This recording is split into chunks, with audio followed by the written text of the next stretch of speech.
Assalamualaikum warahmatullahi wabarakatuh. Perkenalkan, nama saya Saida, nomor absen 27 dari kelas 12 MIPA 6. Di sini saya akan menjelaskan dampak kebijakan politik dan ekonomi pada masa Orde Baru. Masa Orde Baru adalah masa pemerintahan yang berlangsung di bawah kepemimpinan Presiden Soeharto, yang saat itu menggantikan kepemimpinan Presiden Soekarno. Masa Orde Baru ini berlangsung selama 32 tahun, dan saat Orde Baru ini terdapat banyak kebijakan yang memiliki pengaruh besar terhadap proses berjalannya negara Indonesia, mulai dari kebijakan politik maupun ekonomi. Pada materi sebelumnya telah dijelaskan bahwa pada masa Orde Baru, pemerintah mengeluarkan kebijakan politik menjadi dua, yaitu kebijakan politik dalam negeri dan luar negeri, di mana masing-masing kebijakan tersebut dikeluarkan berdasarkan dengan kebutuhan dari kondisi negara Indonesia yang idealnya menguntungkan dan mengedepankan kepentingan rakyat banyak. Sedangkan dari sisi ekonomi, pemerintah mencanangkan program rehabilitasi ekonomi Orde Baru yang berlandaskan pada TAP MPRS nomor 23 tahun 1966 yang mengharuskan masalah perbaikan ekonomi rakyat di atas segala soal-soal nasional yang lain termasuk politik. Guna mewujudkan perbaikan ini, maka pemerintah berusaha untuk mengatasi dampak dari hiperinflasi dan menyusun APBN, serta mengurusi hutang luar negeri dan mencari sumber hutang baru dengan bunga rendah agar bisa melakukan rehabilitasi dan pembangunan ekonomi sampai dengan periode berikutnya. Kebijakan politik ekonomi yang ditempuh pada masa Orde Baru ini nyatanya memiliki dampak terhadap Indonesia, di mana untuk dampak kebijakan politik sendiri pada masa Orde Baru dapat terlihat dari beberapa hal berikut.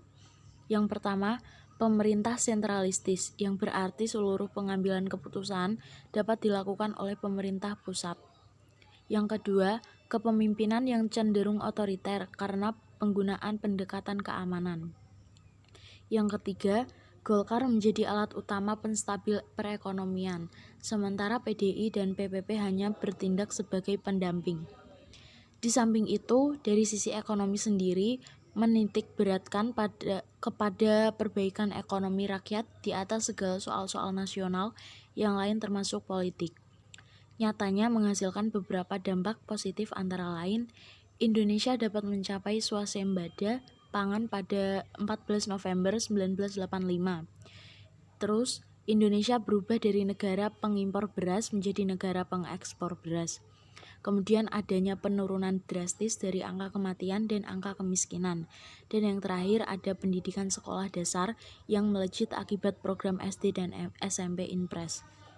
Kemudian ada revolusi hijau.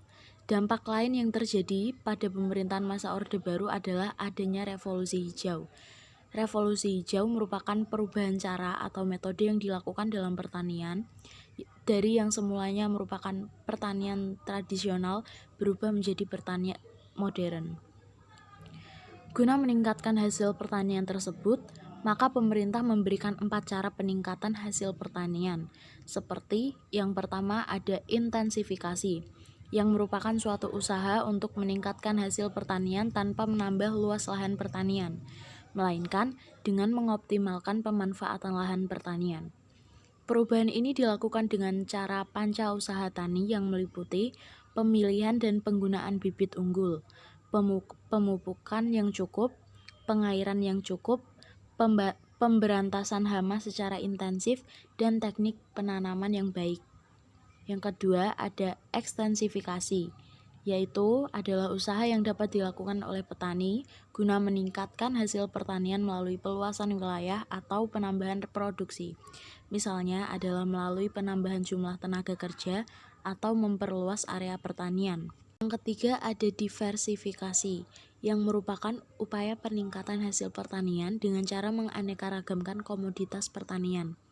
Salah satu langkahnya yaitu mina padi atau penyebaran benih ikan di lahan pertanian.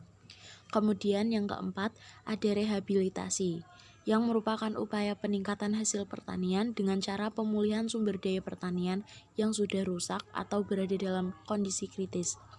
Misalnya, yaitu penghentian tanam pada setelah 6 kali tanam untuk mengembalikan unsur hara di dalam tanah. Terima kasih.